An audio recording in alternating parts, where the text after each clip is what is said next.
The plan had seemed perfect. A weekend escape to New Hampshire in the middle of January, away from the city's chaos. The group of friends, Ethan, Sarah, Mike, Lisa, and Rachel, hadn't been together like this in years. Life had a way of pulling them apart, but now they were determined to reconnect. Ethan had found the cabin online.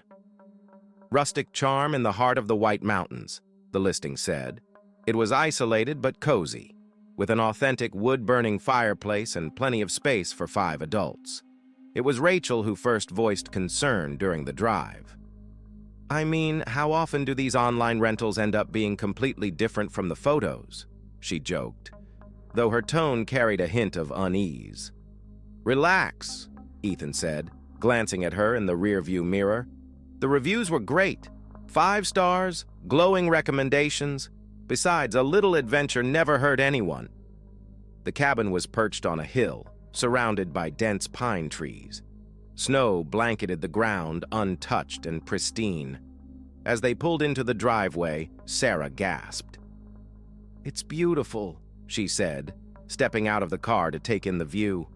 The cabin's wooden exterior gleamed in the late afternoon sun, and smoke curled lazily from the chimney. Inside, the cabin was as charming as the photos promised. Worn leather furniture surrounded a stone fireplace, and large windows offered breathtaking views of the snow-covered forest. The group quickly fell into old rhythms, unpacking their things and joking about the past. By the time the sun set, a fire roared in the hearth, and the scent of Sarah's homemade chili filled the air. "This is exactly what we needed," Lisa said, raising her glass of wine.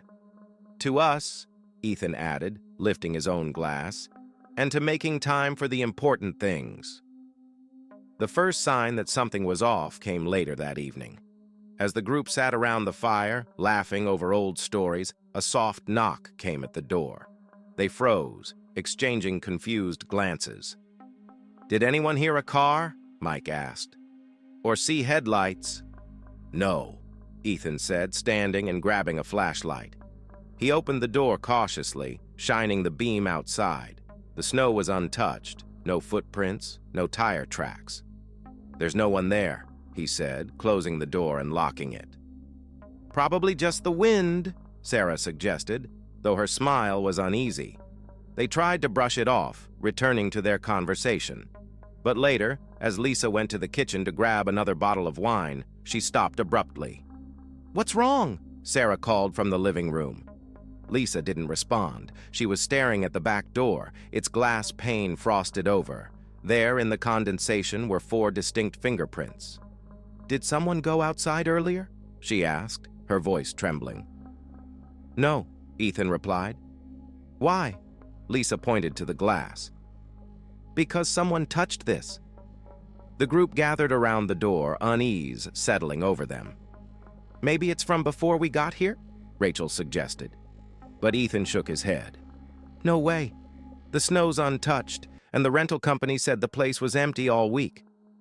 That night, the atmosphere shifted. Ethan woke to the sound of creaking floorboards outside his room. He opened the door, peering into the dimly lit hallway. "Hello?" he called, but there was no response. As he walked toward the living room, the air grew colder. The fire in the hearth had burned down to embers, and a faint rustling sound came from the far corner of the room. Ethan's heart raced as he turned the corner.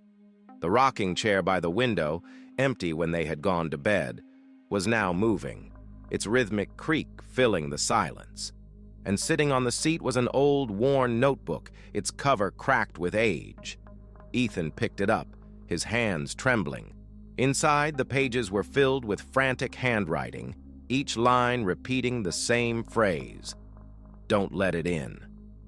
Morning came reluctantly, the sun rising behind a thick veil of clouds that cast a pale gray light over the cabin.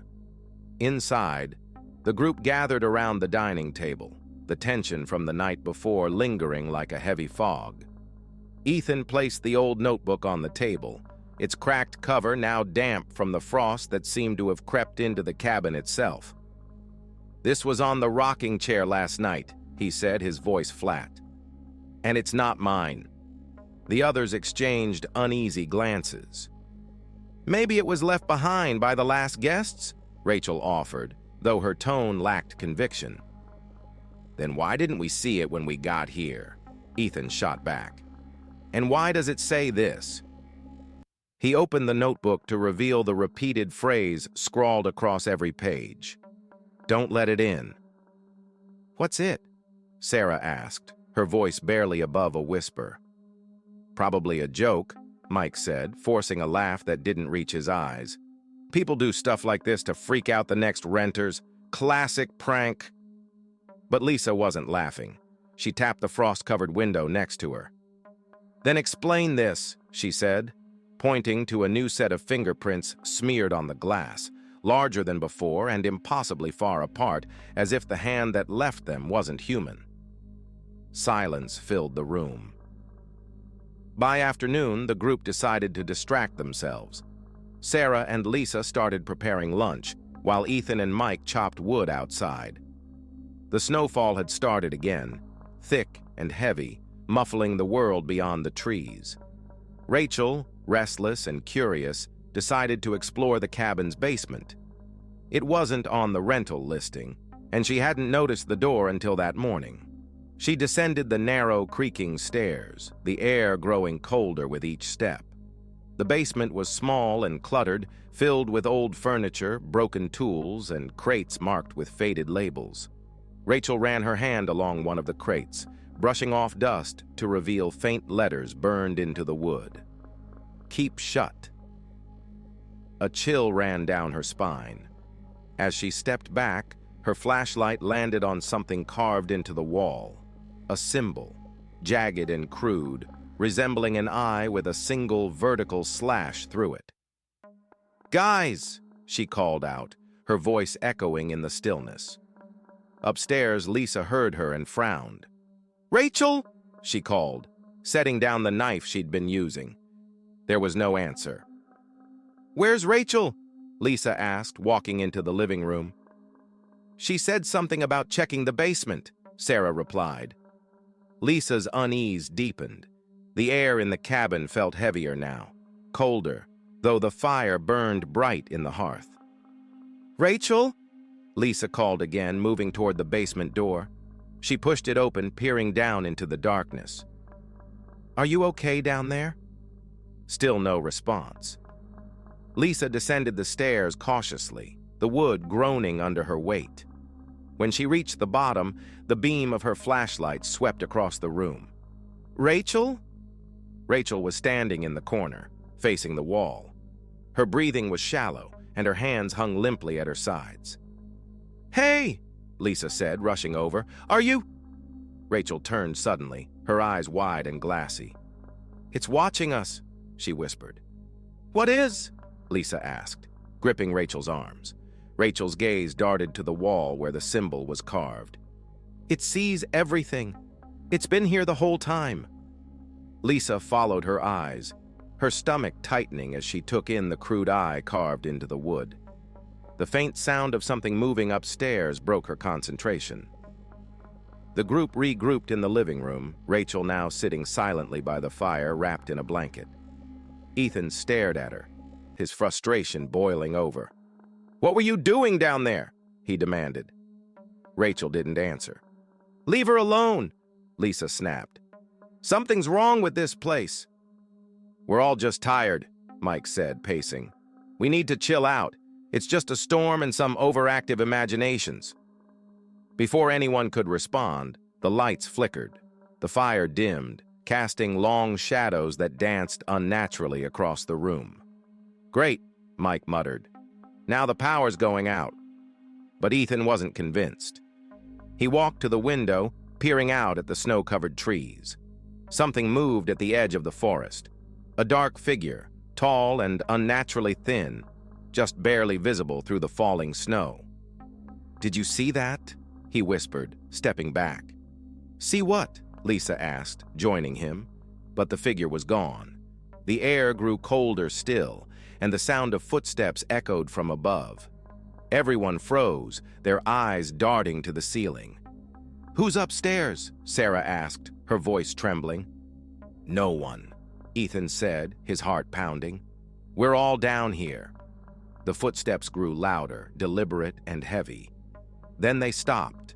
Suddenly, the door to the basement slammed shut, and the fire went out completely, plunging the cabin into darkness. The darkness in the cabin was absolute. Sarah fumbled with her phone, activating its flashlight. The weak beam illuminated the tense faces of her friends, each of them frozen in place, listening for the next sound. "Why did the fire go out?" Lisa whispered, her voice trembling. Ethan didn't answer. He was staring at the basement door, which now stood slightly ajar. A faint sound, like a soft hum, was coming from within. "It's in the basement," Ethan said, gripping the old notebook tightly. "We're not going down there," Mike said, backing away. "We should leave. Now." "We can't," Lisa said, her voice strained. "The snow's too heavy and the car's buried. We're trapped." Before anyone could respond, the sound of footsteps echoed above them again. Slow and deliberate, they moved from one end of the cabin to the other, stopping directly above the group. Rachel, who had been silent since leaving the basement, finally spoke. "It's waiting for us." "What's waiting for us?" Ethan demanded. Rachel turned to him, her eyes glassy and distant. "The thing that watches. It needs us to finish what was started." The group exchanged uneasy glances. "What does that even mean?" Sarah asked. Rachel didn't answer. Instead, she pointed to the notebook in Ethan's hands. "It's all in there." Ethan flipped through the pages, scanning the frantic scrawlings for anything that made sense. One line stood out. "The eye sees the truth, but the truth demands sacrifice." "Sacrifice," Lisa repeated, her voice barely audible. The humming from the basement grew louder, vibrating through the floorboards. Ethan stepped toward the door, his flashlight trembling in his hand. "What are you doing?" Sarah hissed, grabbing his arm. "I think this is what it wants," Ethan said. "Answers. And if we don't figure this out, it's not going to let us leave." Reluctantly, the group followed Ethan down the creaking stairs. The basement was colder than before, the air thick with the metallic tang of fear. The jagged symbol carved into the wall now glowed faintly, pulsing in time with the low hum. In the center of the room, the crates and furniture had been pushed aside, revealing a trap door set into the stone floor. "That wasn't here before," Mike said, his voice shaking. Ethan knelt beside the trap door, running his fingers over its edges.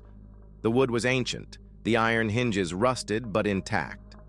A faint breeze seeped through the cracks, carrying with it the sound of distant whispers. "It's under there," Rachel said, her voice hollow. "What's under there?"